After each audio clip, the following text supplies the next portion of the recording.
ಮಿಗಿಲು ಜಗದಿ ಅಮ್ಮನೆಂಬ ಭಕ್ತಗೆ ಬ್ರಹ್ಮನೆಂದು ಕರೆದರೆಲ್ಲ ತಿಳಿಯದಾದ ಜ್ಞಾನಕ್ಕೆ ಬ್ರಹ್ಮಗಿಂತ ಮಿಗಿಲು ಜಗದಿ ಅಮ್ಮನೆಂಬ ಭಕ್ತಗೆ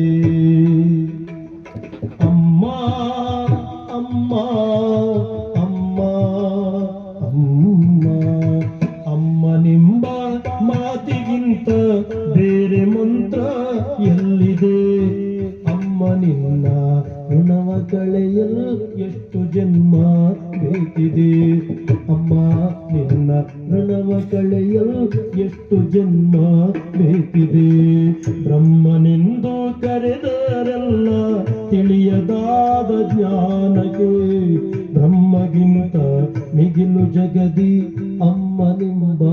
ಹೊತ್ತಗೆ ಅಮ್ಮನೆಂಬ ಹೊತ್ತಗೆ ಅಮ್ಮನೆಂಬ ಹೊತ್ತಗೆ